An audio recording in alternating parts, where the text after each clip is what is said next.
The chart that you and I are both looking at is in reference to cancer survivors over those that basically consumed high levels of ultra-processed foods. Also cancer survivors.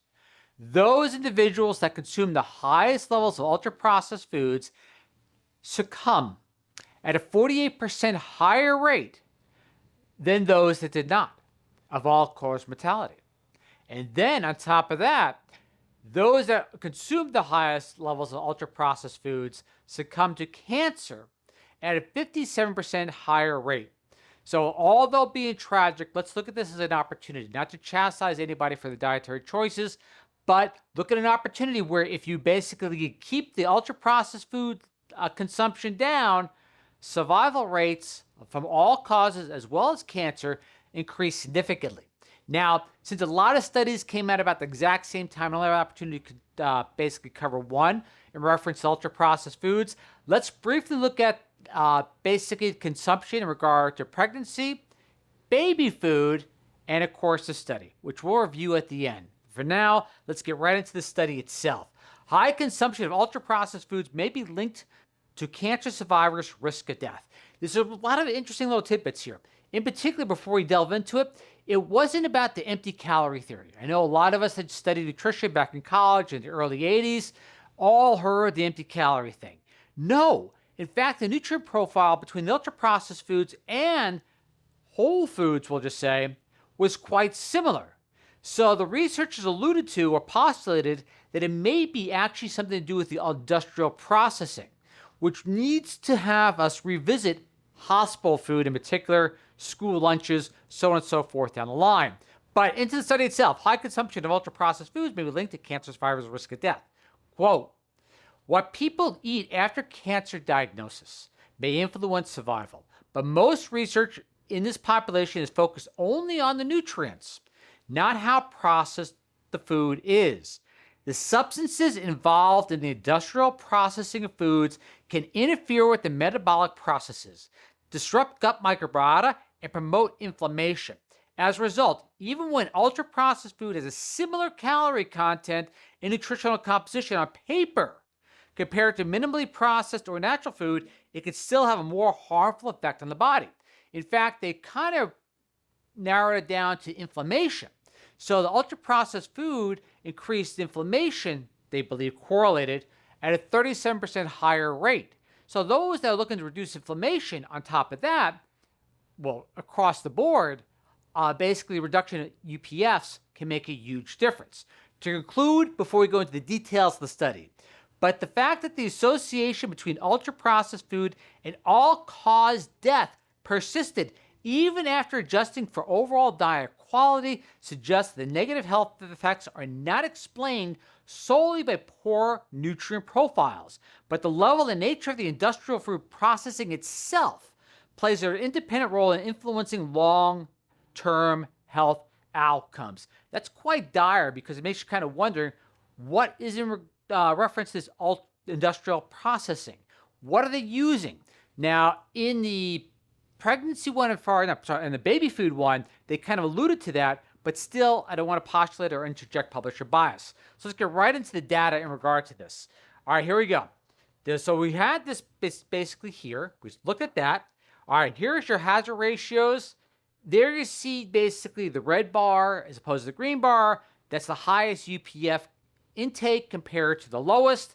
And you can see the cancer-specific mortality as regard to all-cause mortality. Again, see it as an opportunity because if you could avoid it, it can make a huge difference in quite challenging outcomes. All right, to move forward, this is the physiological mechanism.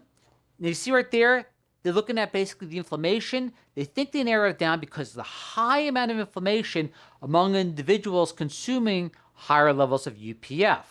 All right, proceed forward to strategic takeaways. It's not just junk. Again, they're looking at even protein bars and other elements which may have a healthy allure to it. If it's using the industrial processing methods in regard to the UPFs here, it needs to be revisited. The inflammatory link, and of course, the researchers use the 5-ingredient rule. I'll leave that up there for the sake of time. We won't read through every single one. All right, here we go. And we move forward. All right, the anatomy, This is kind of the breakdown by volume, which is kind of weird because the study was in Italy, so the consumption of sugary drinks kind of blew me away. I would have thought it had been lower than basically that level in reference to volume. The pattern is pretty significant. And again, we look at dairy and cheeses. We're looking at processed dairies and cheese on an industrial scale. All right. And then that gives you a really good breakdown. Repeated. Now, when we go into studying the study, and then we look at those other 3 studies I alluded to as well in the very beginning. So first, let's look at the protocol. And then, because everyone says studies say this, studies say that, you got to really break down the study to make sure it's a valid study. The cohort, again, as I mentioned before, to reiterate, Italy. The input, as far as what's utilized, as far as the calculations, the adjustments they tried to calculate as regards to smoking, physical activity, BMI, so on and so forth. So there was no confounding or basically any sort of biases that may have slipped their way in. All right, there we go. Study quality analysis, again, a prospective cohort. There's only so much you could do. So you're looking at about a B+, and I don't do anything that's below a B+. So this is actually a pretty good study. Actually, I don't do anything below a B. So this is really good. Or I don't review anything below a B. The blackboard, if you want to look at the math, there it is. If not, let's look at the next one. And there's a replication protocol. If you want to redo the study on its own, I do this for basically curiosity.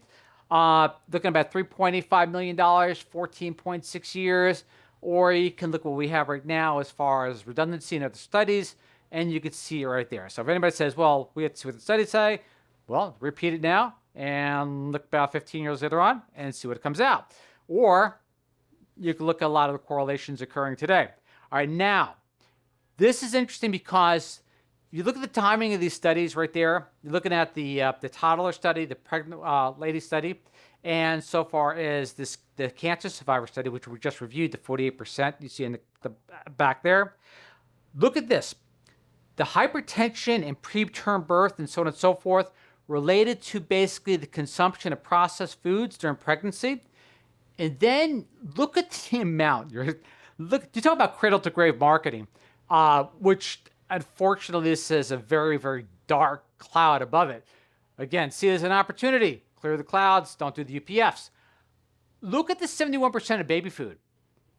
That's just astounding, is ultra-processed food. So you see what they call by the life cycle threat? You're actually programming the genetics upon conception, actually prior to conception, if you did epigenetic, and then you're looking at basically going from there to feeding a child, and then, of course, the challenging impact of consuming UPFs over a long period of time are quite, what I'm trying to say. All right, but let's go to the next part. I'm trying to make it not so dark. All right, enough people trying to chastise people for dietary choices. I want to look at the positive light if you don't make that choice. All right, so here's the evidence triad. The Moli-sani study, which we looked at, came out in January. The prenatal study, and then the infancy study in regard to looking at the ultra-processed to the baby food. They're all right there, and it's pretty not good. All right, so again, opportunity. So there's your dictionary to review some of the terms that we looked at, and of course, on a positive note, you have agency in action. This is one thing you definitely could do on your own. We're not saying reduce your calories down or eat at a certain time. We're just saying, hey, you really got to analyze the consumption of the UPF and keep it on the low end.